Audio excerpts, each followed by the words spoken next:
আমি কোরআনের একটি আয়াত তেলাওয়াত করেছি, সেটার সরল অনুবাদ হলো ওয়াল্লাযীনা জাউ মিন বাদিহিম ইয়াকুলুনা রাব্বানা ইগফির লানা ওয়া লিইখওয়ানিনা আল্লাযীনা সাবাকুনা বিল ঈমান। যারা আগে এসেছিল এবং তাদের কথা ছিল কি কথা বলতো তারা? রব্বানা রব্বানা গফির লানা, আল্লাহ আমাদেরকে মাফ করে দাও। যারা এসেছিল আমাদের আগে, তাদের জন্য আমাদের কথা হলো আমাদেরকে মাফ করো। বলে ইখওয়ানিনাল্লাযীনা সাবাকুনা বিল ঈমান, আর ঈমানের দিক থেকে যারা আমাদের অগ্রজ, ঈমানের দিক থেকে যারা আমাদের আগে ছিল, যারা আমাদের আগে ঈমান এনেছে, তাদেরকে মাফ করে দাও। ওয়ালা তাজআল ফি কুলুবিনা গিল্লাল লিল্লাযীনা আমানু, আয় আল্লাহ আমাদের অন্তরের মধ্যে তুমি কোনো পেশগুস রেখে দিও না, দুশ্মনী রেখে দিও না, হিংসা বিদ্বেষ আমাদের মধ্যে রেখে দিও না, আমাদের অন্তরগুলি ফ্রেশ করে দাও। আল্লাহ সুবহানাহু ওয়া তাআলার কাছে আমরা একটা দোয়া করলাম, আর দোয়াটা শিক্ষা দিলেন কে? জোরে বলেন, কে শিক্ষা দিলেন? আল্লাহ সুবহানাহু ওয়া তাআলা আমাদের জন্য দোয়া শিক্ষা দিলেন মাগফিরাতের, আর আমাদের সাথে এক করে দিলেন গোটা জাতিকে, গোটা মুসলমান কওমকে, যে তোমরা শুধু নিজের জন্য দোয়া করে ক্ষান্ত হইও না, তোমাদের আগে যারা দুনিয়া থেকে চলে গেছে তাদের জন্য দোয়া করো। এটা কার তরিকা?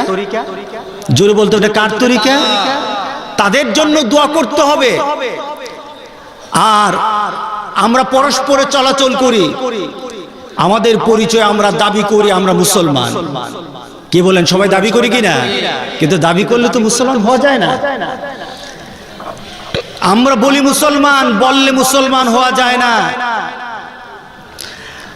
আমরা চিন্তা করি মুসলমান, আমরা শুধু চিন্তা করলে মুসলমান হওয়া যায় না। বরঞ্চ মুসলমান তখন হওয়া যায় উদখুলু ফিস সিলমি কাফা, তুমি যখন পূর্ণাঙ্গভাবে তোমার জীবনের প্রত্যেকটি দিককে আল্লাহ এবং রাসূলের নীতিতে চালাতে পারবা, তখনই তুমি মুসলমান। তখনই তুমি মুসলমান। তোমার পরিচয় পৃথিবীতে বলে তুমি নিজে তৃপ্ত হবা, তোমার মৃত্যুর সময় মুসলমান হয়ে মরার মধ্যে তোমার পরবর্তী জগতের জন্য কল্যাণ রয়ে গেছে। তোমার আখিরাতে আল্লাহর সামনে দাঁড়িয়ে নিজের পরিচয় প্রমাণ দেওয়ার ক্ষমতা আছে। কি বলেন, ঠিক আছে কিনা? তোমাকে ঢুকে যেতে হবে প্রত্যেকটি মুহূর্তে। আল্লাহর দেখানো, আল্লাহর দেওয়া পথ, রাসূল পাক সাল্লাল্লাহু আলাইহি সাল্লামের দেখানো নীতি যখন তুমি নিজের মধ্যে বাস্তবায়ন করে নিবা, তখনই তুমি মুসলমান। নতুবা রাসূল পাক সাল্লাল্লাহু আলাইহি সাল্লাম দুঃখের সাথে বলেছেন, সায়ুতি জামান, এমন একটা সময় চলে আসবে, এমন একটা যুগ চলে আসবে, লা ইয়াবকা মিনাল ইসলামি ইল্লা ইসমুহু, পৃথিবীতে ইসলাম থাকবে, পুরুষ বলবে আমি মুসলমান, কিন্তু এটা নাম ওয়াস্তে মুসলমান। নারীরা বলবে আমি মুসলমান, এটা নাম কে ওয়াস্তে মুসলমান। মুসলমান দাবি করবে সকল শ্রেণী থেকে, ক্ষমতায় যারা আছে তারাও বলবে মুসলমান, যারা ক্ষমতার বাইরে আছে তারাও বলবে মুসলমান, যারা স্টেজে বসে ওয়াজ করে তারাও বলবে মুসলমান। গোটা পৃথিবীর সবাই যখন বলবে মুসলমান মুসলমান, কিন্তু রাসূল পাক সাল্লাল্লাহু আলাইহি সাল্লাম বলছেন এমন একটা সময় চলে আসবে, মুখে বলবে মুসলমান, কিন্তু মুসলমান খুঁজে পাওয়া যাবে না। মুসলমান খুঁজে পাওয়া যাবে না। মুসলমান তো তারাই হয় যারা তাদের জীবনকে, তাদের স্বপ্নকে, তাদের চিন্তা চেতনাকে, তাদের মৃত্যুর পর থেকে জান্নাতে যাওয়ার আগ পর্যন্ত প্রত্যেকটি চিন্তা অবস্থানে আদর্শ বানিয়ে নেয় আমার আল্লাহর নীতি আর মুহাম্মদ সাল্লাল্লাহু আলাইহি সাল্লামের আদর্শ। এরাই মুসলমান, এরাই মুসলমান। রাসূল পাক সাল্লাল্লাহু আলাইহি সাল্লাম দুঃখের সাথে আরো বললেন যে একটা সমাজ চলে আসবে, ওই সমাজের মানুষের মধ্যে কোরআন থাকবে। কোরআনগুলি তখন একটা সামাজিক একটা নিয়ম নীতির কিতাব হিসেবে থাকবে। মসজিদগুলি থাকবে, মসজিদগুলির মধ্যে যেই ধরনের মানুষগুলি থাকা দরকার ছিল ওই ধরনের মানুষগুলি খুঁজে পাওয়া যাবে না, কিন্তু গোটা পৃথিবীর মধ্যে মুসলমান ভরে যাবে, গোটা পৃথিবীতে মুসলমান ভরে যাবে। রাসূল পাক সাল্লাল্লাহু আলাইহি সাল্লাম বলছেন, আমার উম্মতের মাঝে এমন একটা সময় চলে আসবে, উম্মতগুলি মানুষের সামনে রাখা খাদ্যের মতো হয়ে যাবে। কত মারাত্মক কথা! আমার উম্মতগুলি মানুষের সামনে যখন খাদ্যগুলি থাকে, অন্য মানুষ খাদ্যের সামনে বসা থাকা মানুষগুলি সে খাদ্যগুলি খেতে থাকে, সে তার খাদ্যগুলি যখন চাবায় সেখানে খাদ্যের টুকরাগুলি নিজেকে উৎসর্গ করে দেয়, একটা টু শব্দ করতে পারে না। কি বলেন? আপনি যখন আপনার সামনে যখন মুরগের পিস আছে, মুরগের পিসগুলি মেনুগুলি চলে আসে, খাসিগুলি চলে আসে, গরুগুলি চলে আসে, যখন মেনু করে আপনার সামনে তোলা হয়, আপনি গোস্তের টুকরাগুলি কামড় দেন, গোস্তের টুকরা কিন্তু কথা বলে না। কি বলেন? গোস্তের টুকরা কথা বলে না। তখন গোস্তের টুকরার অবস্থা হয়, যে সামনে বসে আছে সে চিবাতেই থাকে, আর যে খাদ্য হয়ে আছে সে কথা বলে না, সে তার কথা অনুযায়ী চলছে। রাসূল পাক সাল্লাল্লাহু আলাইহি সাল্লাম বলেন, আমার উম্মতের মধ্যে এমন অবস্থা সৃষ্টি হবে, আমার উম্মতগুলি তখন টেবিলে রাখা, দস্তরখানায় রাখা, মানুষের সামনে রাখা খাদ্যের মতো হবে। গোটা পৃথিবীর সকল জাতি ধর্ম আমার উম্মতের মাঝে উম্মতগুলিকে গ্রাস করবে, উম্মত কথা বলবে না। সাহাবায়ে কেরাম রাসূল পাক সাল্লাল্লাহু আলাইহি সাল্লামকে বলেন, ইয়া রাসূলুল্লাহ, যুগটা কখন? আপনি তো আপনার উম্মতের কথা বললেন, যুগটা কখন? আমাদের তো বিশ্বাস হয় না, এটা কি আমাদের মাঝে কোনো সময় নাকি কখন এটা পরিবেশ হবে? রাসূল পাক সাল্লাল্লাহু আলাইহি সাল্লাম বললেন, এটা অন্য কোনো সময় না, আমার উম্মতের মাঝে হবে। সাহাবায়ে কেরাম বলতেছিল, এটা কি আপনার উম্মতের মাঝে হবে কিনা? আবার প্রশ্ন করার পর রাসূল বললেন, হ্যাঁ, আমার উম্মতের মাঝে হবে, আমার উম্মতের মাঝে হবে। সাহাবায়ে কেরাম রাসূল পাক সাল্লাল্লাহু আলাইহি ওয়াসাল্লামকে বললেন, ইয়া রাসূলুল্লাহ, এটা কেমন কথা? মুসলমানকে কাফেররা পরিচালনা করবে, মুসলমানকে কাফেররা বিভিন্ন ভাবে দিক দেখাবে, তাদেরকে ডমিনেট করবে, শাসন করবে মুসলমানদেরকে, এটা তো বিশ্বাস হয় না। আমরা তো এমন জাতির মুসলমান, এখনো যদি আমরা মক্কা আর মদিনা থেকে হুঙ্কার দেই, পৃথিবীর এক প্রান্ত পর্যন্ত আমাদের হুঙ্কারে মানুষ তাদের খাওয়া দাওয়া ভুলে যায়। কথা ঠিক আছে কিনা বলেন? আমরা যদি এখান থেকে হুঙ্কার দেই, কোন পৃথিবীর অপর প্রান্তে কিসরার কাইসার পর্যন্ত ঘুম হারাম হয়ে যায় আমাদের আওয়াজের কারণে তারা চিন্তিত হয়ে যায়। তখন কি মুসলমান কম হবে নাকি? যখন আপনি যে সমাজের কথা বলতেছেন ওই সমাজে কি মুসলমান কম হবে? রাসূল পাক সাল্লাল্লাহু আলাইহি ওয়াসাল্লাম বললেন, আমার উম্মতেরা, ও আমার সাহাবারা, জেনে রাখো, এখন তোমরা যত আছো তার থেকে কয়েক হাজার গুণ বেশি মুসলমান তখন হবে। কিন্তু তখন মুসলমান নামকে বাঁচতে হবে, কিন্তু মুসলমানের যে জৌলস ছিল, যে ঈমানের জজবা ছিল, সেটা আর থাকবে না। वो जमाना में मुअज़्ज़ज़ थी मुसलमान होकर और तुम खार बने हो तारिके कुरआ होकर। পৃথিবীকে নতুন একটা দিগন্ত দেখানোর ক্ষমতা মুসলমানের ছিল। একটা নতুন সূর্য উপহার দিয়েছে পৃথিবীকে মুসলমান। এই গোটা পৃথিবীকে মরা মানুষগুলিকে জীবিত করেছে। যেগুলি ছিল মরা, এগুলি জীবিত হয়ে গেছে। জীবিত হয়ে তারা মরেছে, মরা মরে নাই। কিন্তু আজ পৃথিবীতে মনে হয় যেন মুসলমান সব মরে গেছে, কাফেররা বুধ আবার জীবন লাভ করছে। কি বলেন? তার পিছনে একটা চক্রান্ত, আমি বেশিক্ষণ কথা বলবো না। তার পিছনে একটা চক্রান্ত হলো, গোটা পৃথিবীর ইহুদি খ্রিস্টানরা আমাদেরকে স্টাডি করেছে। গোটা পৃথিবীর ইহুদি খ্রিস্টানরা আমাদের এলেম, আমল, চিন্তা চেতনা, আমাদের ভাবনা, আমাদের আকর্ষণ সবকিছু তারা ট্রেস আউট করেছে, তারা বের করেছে। তারা বের করে দেখেছে মুসলমানের সাথে যতক্ষণ পর্যন্ত ঈমান সঠিক থাকবে আর ঐক্য থাকবে, মুসলমানকে ধ্বংস করা যাবে না। কথা ঠিক আছে কিনা বলেন? ঈমান যতদিন ঠিক থাকবে আর ঐক্য থাকবে, মুসলমানের কাছে দাঁড়ানো যাবে না। ভাগ করো, ভাগ করো, ডিভাইড এন্ড রুল, ভাগ করো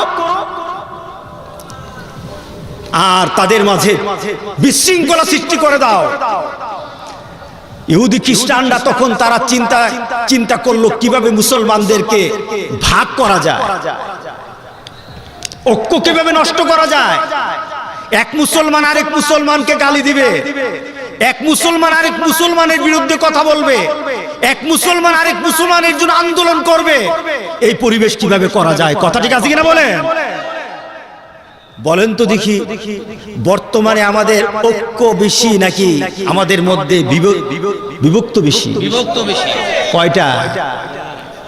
হ্যাঁ, এক গ্রামেই তো কত ভাগ হয়ে যায়। আমরা মসজিদ মসজিদ পর্যন্ত এখন আলাদা হচ্ছে। কথা ঠিক আছে কিনা বলেন?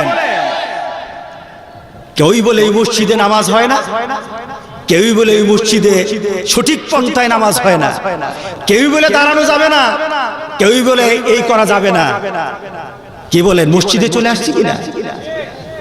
মসজিদের বাইরে যায়, সে এই দল, উনি এই দল, সেই দরবার, উনি এই দরবার, সেই চিন্তাধারার, উনি চিন্তাধারার। একজন আরেকজনের চেহারা পর্যন্ত দেখতে চায় না। কথা ঠিক আছে কিনা বলেন? গোটা পৃথিবী ডিভাইড করা হচ্ছে, ডিভাইড করে দেওয়া হচ্ছে। আল্লাহর কসম, আল্লাহর বিধানে, আল্লাহর কোরআনে যেমন নামাজকে ফরজ করা হয়েছে, ঐক্যকে ফরজ করা হয়েছে। ঠিক না?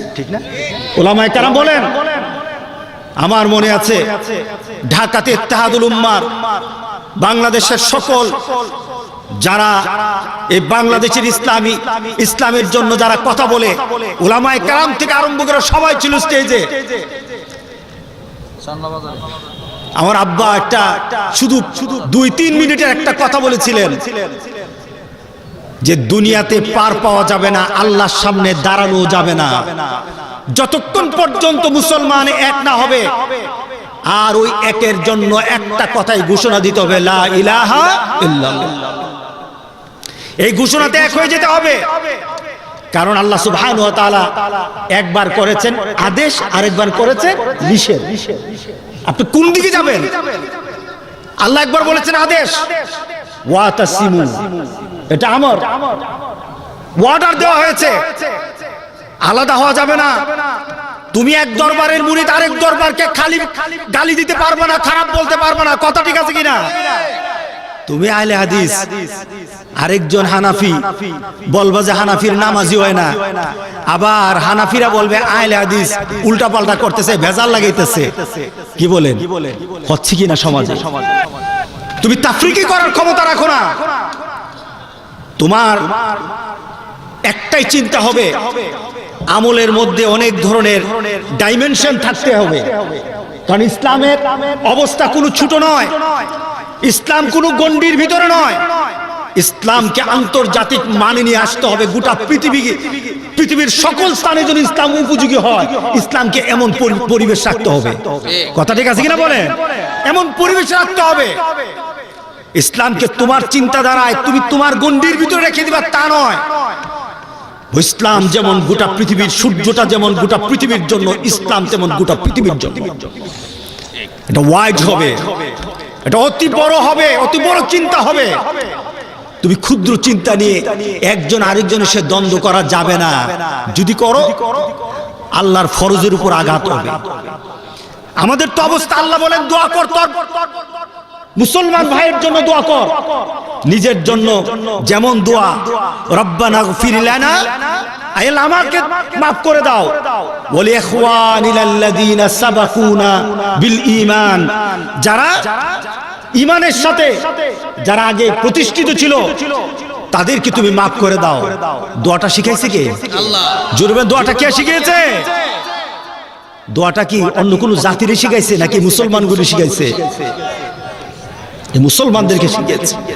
যতক্ষণ পর্যন্ত এই বিভেদটা না ভাঙবে, যতক্ষণ পর্যন্ত আমাদের অন্তর থেকে পারস্পরিক হিংসা বিদ্বেষ, এরপরে বলা হয়েছে ওয়ালা তাজআল ফি কুলুবিনা গিল্লাল লিল্লাযীনা আমানু, এক মুসলমান আরেক মুসলমানের প্রতি হিংসা বিদ্বেষ রাখা যাবে না। কি বলেন, রাখা যাবে নাকি? আজকে তো জমিন নিয়ে তো মারামারি হয়, বিচার নিয়ে মারামারি হয়, নিজের ব্যক্তিগত জিনিস নিয়ে মারামারি হয়। আজকে মুসলমান ওই পর্যায়ে চলে গেছে ইসলামের বিধান নিয়ে পর্যন্ত মারামারি করে। কথা ঠিক আছে কিনা বলেন? এই শক্তি তো আল্লাহ দিয়েছেন কাফেরদের জন্য, কাফেরদের মুখের সামনে, তাদের সামনে জিহাদের জন্য, তাদের সামনে কথা বলার জন্য। আমার জবানটা আপনাদের জবানটা দিনের জন্য, দিনের হিকমতের জন্য, দিনের প্রচার প্রসারের জন্য আল্লাহ দিয়েছেন, দিনের ক্ষতি করার জন্য আল্লাহ দেন না। কথা ঠিক আছে কিনা বলেন? কিন্তু আমরা নিজেদের একটা এক্সট্রিম পর্যায়ে নিয়ে যাই, সহ্য করতে পারি না। আজকে গোটা পৃথিবী আজকে তাকিয়ে দেখুন আমাদের অবস্থা কি হয়ে গেছে, অবস্থা কোথায় চলে গেছে। আমরা আজকে কাফেররা পর্যন্ত আমাদেরকে আজকে হেয় প্রতিপন্ন করে, আর কাফের থেকে যারা মুসলমান হয় তারা চিন্তা করে আমি কোন মুসলমান হলাম, আমি কি মুসলমান দেখতেছি, আর কোরআন হাদিসে কি মুসলমান পড়তেছি। ঠিক না? ফ্রান্সে একটা শপিং মলে একটা বুরখাওয়ালা মহিলা, বুরখা পরা এক মহিলা তার সুপার মল থেকে কিছু জিনিসপত্র একসাথে করলো, কাউন্টারে গেল, গিয়ে সেরে কাউন্টারে তার মালপত্রগুলি দিল। এইভাবে মহিলাটা বুরখা পরা, তার মুখটা ঢাকা, দুঃখের সাথে কথাগুলি, মুখটা ঢাকা। কাউন্টারে মালগুলি যে নেয় সেখানে একটা প্যান্ট শার্ট পরা একটা মেয়ে বসা, তাকে দেখে মনে হয় সে এশিয়ান। সেই মহিলা বলছে, তার জীবনীতে লিখতেছে যে তাকে দেখে আমি চিন্তা করলাম সে এশিয়ান। মহিলা মুখ ঢাকা আছে তো আর তাকে চেনা যায় না। ওই বুরকা ছাড়া মহিলাটা তার মালগুলি স্ক্যান করতেছে, স্ক্যানিং করে মালটার প্রাইসটা কম্পিউটার উঠে স্ক্যানিং করলে মালের প্রাইসগুলি সে কাউন্ট করতেছে বিরক্তের সাথে। যে কাউন্টারে বসা প্যান্ট শার্ট পরা এশিয়ান মহিলা, সে বিরক্তের সাথে ওই মহিলাকে অনেকক্ষণ পরে জিজ্ঞাসা করলো, বিরক্ত হয়ে গেল যে তোমরা যদি বুরখা পরার তোমাদের এত শখই হয়, তোমরা যদি বুরখা নাই ছাড়তে পারো, তাহলে তোমরা ইউরোপের মতো দেশে আসলা কেন, ফ্রান্সে আসলা কেন? তোমরা তোমাদের দেশে থাকতা, যেখানে তোমাদের বুরখা চলে ওই দেশে থাকতা। ফ্রান্সে আসলা কেন তোমরা? তোমরা আসার কারণে আমরা যারা বিভিন্ন দেশ থেকে আসছি ফ্রান্সে চাকরি করার জন্য, টাকা পয়সা কামানোর জন্য, আমাদের অনেক ক্ষতি হচ্ছে। তোমাদের জন্য আমরা বের হতে পারি না, পুলিশ ধরে আমাদেরকে, বুরখার কারণে আমরা লজ্জিত হই, মুসলমান হিসেবে আমরা লজ্জিত হই। তোমরা কেন আমাদেরকে লজ্জিত করো? বুরখা যদি পড়তে হয় অন্য দেশে গিয়ে পড়ো, ফ্রান্সে পড়ো কেন? মেয়েটা কি মুসলমান, এশিয়ান মুসলমান, যে কাউন্টারে বসা, জন্মগত মুসলমান, তার বাপদাদা 14 গোষ্ঠী মুসলমান। সে শুধু মুসলমান শুধু দাবি করে না, নামাজ পড়ে না, রোজা রাখে না, পর্দা করে না, হালাল ভাবে চলে না, সুদ খায়, ঘুষ খায়, এরপরে মরার সময় বলে বিসমিল্লাহি ওয়া আলা মিল্লাতি রাসূলিল্লাহ। কথা ঠিক আছে কিনা বলেন? এরপরে বলে বিসমিল্লাহি ওয়া আলা মিল্লাতি রাসূলিল্লাহ। সেই মেয়েটা, বুরখা পরা মেয়েটা, তার নেকাবটা একটু উঠাই দিল, তার মুখের সামনে তাকে তার চেহারাটা দেখাই দিল। দেখে সেই এশিয়ান মেয়েটা তার চেহারার দিকে তাকিয়ে চমকে গেল, কারণ ওই চেহারাটা এশিয়ান চেহারা না, ওই চেহারাটা হলো খাস ফ্রান্সের চেহারা। অর্থাৎ তার বাপদাদা 14 গোষ্ঠী ফ্রান্স, ফ্রান্সের নাগরিক, সে জন্মসূত্রে ফ্রান্সের নাগরিক। সেই মহিলাটা তখন তার নেকাবটা উঠিয়ে বলল, তুমি বলেছ তোমরা দেশ থেকে আসছো কামাই করার জন্য, ঠিকই আছে তোমরা কামাই করো, কিন্তু তোমরা কিন্তু একটা কাজ করতেছো, তোমরা ওই দেশ থেকে এসেছো, তোমাদের ঈমান বিক্রি করতেছো, আর আমরা ফ্রান্সের ইহুদি খ্রিস্টানরা তোমাদের থেকে ঈমান কিনতেছি। তোমরা ঈমান বিক্রি করো আর আমরা ঈমান কিনি।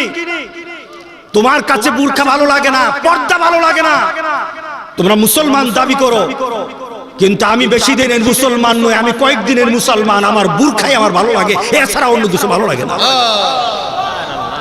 ও গোটা পৃথিবীর মুসলমান, জন্মসূত্রে মুসলমান হয়ে যারা কবরে গিয়ে মনে করি কবর আমার শান্তির ঠিকানা হবে, আমার রাসূল সেখানে সুন্দর একটা পরিবেশ হবে, রাসূলের সাথে পরিচয় হবে, কাল হাসরের দিন রাসূলের সামনে দাঁড়াতে পারবো, আল্লাহর কসম যে ঈমান নিয়ে আমরা চলি ওই ঈমান নিয়ে মুসলমান হয়ে মরার কোনো সুযোগ নাই। কথা ঠিক আছে কিনা বলেন?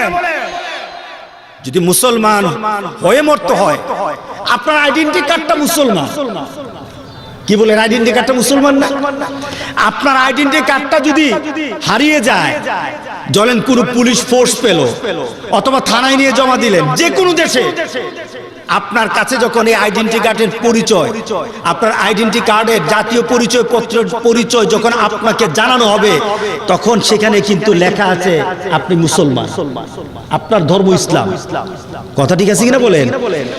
আইডেন্টি কার্ডটা মুসলমান, কিন্তু প্রশ্ন জাগে আপনি মুসলমান কিনা, প্রশ্ন জাগে আপনি মুসলমান কিনা। যতক্ষণ পর্যন্ত আমরা আমাদের চিন্তা চেতনায় আল্লাহ রাসূলকে না আনতে পারবো, আমি তো আমার চিন্তা চেতনায় নিয়ে আসতে হবে আল ইসলামু আলা ওয়ালা ইউলা আলাই। আল্লাহু আকবার বলি, ইসলাম আমার সবচাইতে উঁচুতে হবে, পৃথিবীর উঁচু যতটুকু হতে পারে সবচেয়ে উঁচুতে হবে আমার ইসলাম। আমার চিন্তাতে আল্লাহু আকবার, আমার চেতনাতে আল্লাহু আকবার, আমার বিশ্বাসে আল্লাহু আকবার, আমার জীবন্ত অবস্থায় আল্লাহু আকবার, আমার মরণে আল্লাহু আকবার। আমার ইসলাম উঁচুতে, ওয়ালা ইউলা আলাই, ইসলাম থেকে উঁচুতে আর কিছু হতে। এই চিন্তা যদি নিয়ে আমরা নিজেদের জীবন গঠন করতে পারি, নিজেকে দোয়া করতে পারি, মাফ করে দাও আমার মুসলমান ভাইদেরকে, মাফ করে দাও, ক্ষমা করবেন কে? জোরে বলেন, কে ক্ষমা করবেন? সুতরাং আমি আপনাদের কাছে সংক্ষিপ্ত একটি কথা বললাম, আমরা কি মুসলমান বলতে পারবেন? আমরা কি মুসলমান? এই ধরনের ঘোষণা কেউ দাঁড়িয়ে আমরা দিতে পারবো পুরা? কেউ বলেন পারবো? কেউ পারা যাবে না। আল্লামা ইকবাল অত্যন্ত কষ্ট করে দুঃখের সাথে বলা কথাটা বলেছেন, কবিতা আকারে বলে উনি শেষ করলেন, দুঃখের সাথে বললেন, তুম সৈয়দ ভি হো, মির্জা ভি হো, আফগান ভি হো, बताओ तो तुम मुसलमान भी हो, वज़ा में हो तुम नसारा, यूं तमद्दुन में हुनून, ये मुसलमान देखकर शर्माता है यहूद। তুমি সৈয়দ দাবি করো, তুমি মির্জা দাবি করো, তুমি ভুইয়া দাবি করো, তুমি সৈয়দ দাবি করো, কিন্তু আমি যদি তোমাকে প্রশ্ন করি সব দাবি তোমার ঠিক, আসলে কি তুমি মুসলমান? তোমার চিন্তাতে কি মুসলমান? তোমার ঘরে কি মুসলমান? তোমার পরিবারে কি মুসলমান? তুমি কি মুসলমান হয়ে মরতে পারবা? কি বলে হওয়া যাবে? তোমাকে যদি বলা হয়, তোমাকে যদি এই চিন্তা দেওয়া হয়, এরপরে কবি বলতেছেন তুমি যাই হও বলো তো তুমি মুসলমান কিনা, তুমি চিন্তা চেতনায় তুমি হয়ে আছো কি? চিন্তা চেতনার মধ্যে তুমি হিন্দু, তোমার চালচলনের মধ্যে তুমি খ্রিস্টান, তোমার নীতি নৈতিকতার মধ্যে তুমি আছো ইহুদি খ্রিস্টান, কোনটা জায়গার মধ্যে তুমি মুসলমান? তোমাকে যদি প্রশ্ন করা হয় কি বলেন? ঠিক আছে কিনা বলেন? রাগ করতেছেন কথাগুলি? আমাদের সকল বিষয় চিন্তা নিয়ে আসতে হবে আল্লাহ এবং রাসূলের কথা, ঠিক আছে কিনা বলেন? একটা বোরখা পর্যন্ত আমরা সহ্য করতে পারি না। আমরা যদি আল্লাহর নীতি রাসূলের নীতিকে মেনে নেই আর যদি সঠিক পন্থায় নিজেকে গঠন করি, লাভটা আমার হবে নাকি আপনার হবে? বলেন কার হবে? আল্লাহ সুবহানাহু ওয়া তাআলা আমাকে জানিয়ে দিলেন, তোমার জন্য আমি এমন একটা ব্যবস্থা রেখে দিয়েছি, তুমি যদি আমার কথা অনুযায়ী চলো তাহলে জান্নাতের মেহমান। তুমি যদি আমার রাসূলকে তোমার নয়নের পুতুলি বানায় নাও, তুমি জান্নাতের মেহমান। তুমি যদি তো আমার রাসূলকে তোমার আদর্শ বানিয়ে নাও, কবরে তোমার শান্তির ব্যবস্থা হবে। কথা ঠিক আছে কিনা বলেন? আর যদি নাও তাহলে তুমি জেনে নিও, দুজকের আগুন জ্বালানোর জন্য দুটো জিনিসকে আমি হাতে নিয়েছি। কি বলেন? কয়টা জিনিস দিয়ে দুজক জ্বালানো হবে জানেন কিনা? কয় জিনিস দিয়ে দুজক জ্বালানো হবে? আল্লাহ সুবহানাহু ওয়া তাআলা বলেন, আমি দুইটা জিনিস দিয়ে দুজকের আগুনকে জ্বালাবো, একটা হলো মানুষ আর একটা হলো পাথর। দুটো জিনিসকে আমি দুজককে উত্তপ্ত করার জন্য আমি দুটো জিনিসকে রেখেছি। নিজেকে প্রশ্ন করি, আমি কি জান্নাতে যাব আর নাকি দুজকের লাকড়ি হব? আমি কি দুজকের লাকড়ি হব কিনা? কি বলেন, রাজি আছেন দুজকের লাকড়ি হতে? কেউ রাজি আছেন? আমরা দুজকের লাকড়ি হব না, আমরা জান্নাতের মেহমান হব। সবাই রাজি আছি তো? যদি রাজি থাকি তাহলে আজকে থেকে একটা ঘোষণা দেই, সবাই আমরা একটা ঘোষণা দিই, নামাজ আর ছাড়বো না। রাজি আছি সবাই? রাসূলের প্রথম দাওয়াত ছিল কোনটা? বলেন রাসূলের, ওয়া'মুর আহলাকা বিসসালাত। হে মুহাম্মদ সাল্লাল্লাহু আলাইহি ওয়াসাল্লাম, আপনার পরিবারকে নামাজ আদেশ করেন, নামাজ শিক্ষা দেন। সুতরাং আমাদের ঈমান তখনই বেঁচে থাকবে যখন আমাদের সাথে নামাজ থাকবে। কি বলেন, রাজি আছে কিনা বলেন? ধাপে ধাপে অগ্রসর হয়ে আমরা চূড়ান্ত মৌতের মুহূর্তে যেন ঈমানটা নিয়ে মরতে পারি। রাসূল বলেছেন, যে ব্যক্তি তার জীবনে ইউসাব্বিতুল্লাহুল্লাযীনা আমানু বিল কাউলিস সাবিত ফিল হায়াতিদ দুনিয়া ওয়া ফিল আখিরা, দুনিয়াতে যার একটু একটু করে কোরআন চলে আসবে, মৌতের সময় ওই কোরআনের নীতিতেই তার মৌত হয়ে যাবে। শুধু তাই নয়, আল্লাহ সুবহানাহু ওয়া তাআলা আমাদেরকে ঘোষণা দিচ্ছেন, মৌতটা যাদের কোরআনের নীতিতে হবে, আখিরাতটাও কোরআনের সাথে হয়ে যাবে, তাদের জন্য আল্লাহ সুবহানাহু ওয়া তাআলার ঘোষণা হবে সালামুন সালাম। সবাই রাজি আছি তো? আমরা নামাজ আদায় করব, সবাই রাজি? আল্লাহ আমাদের সবাইকে তৌফিক দান করুক। কথাগুলি এই কারণে বললাম, গোটা পৃথিবীতে আমরা সেই রাসূল পাক সাল্লাল্লাহু আলাইহি সাল্লামের হাদিসের মতো হয়ে গেছি। আজকে আমাদের নিয়ম নীতিকে গোটা পৃথিবী কলঙ্কিত করে।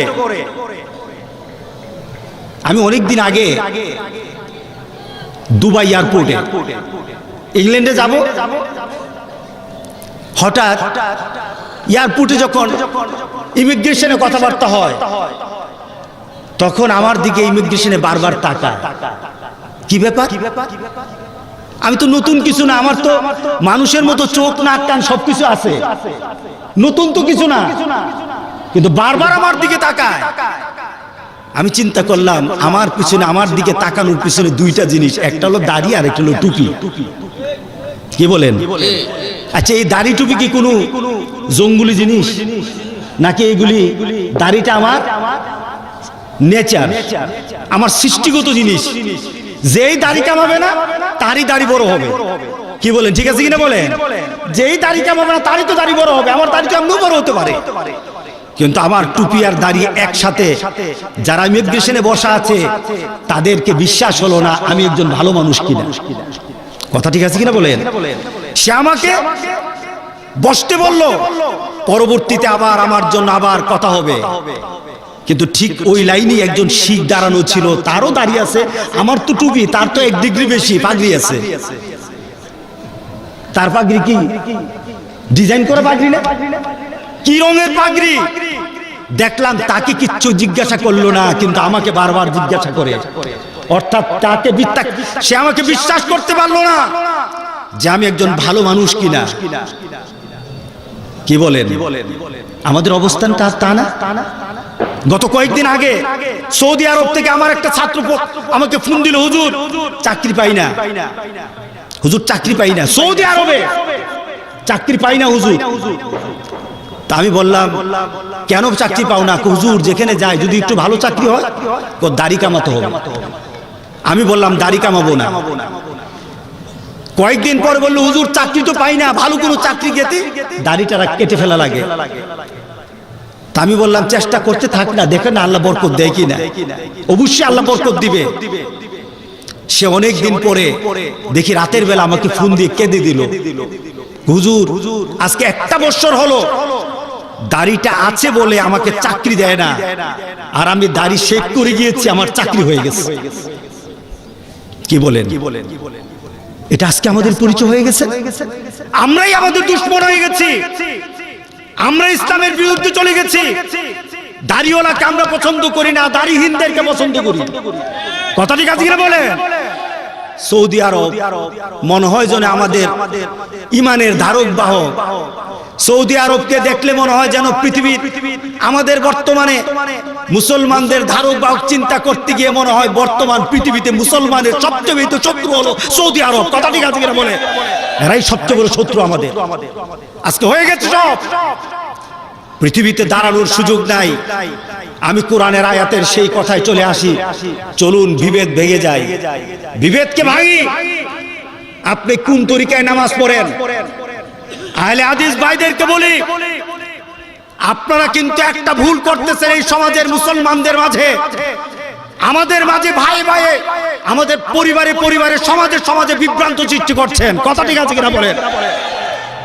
এখন ভাগ হতে হতে 100 বছরের তাবলীগ এখন ভাগ হয়ে গেছে। আর কত ভাগ দেখবেন? ভাগ হতে হতে সব ভাগ। আজকে সবাইকে বলি, চলুন আল্লাহর সে আওয়াজে এক হয়ে যায়।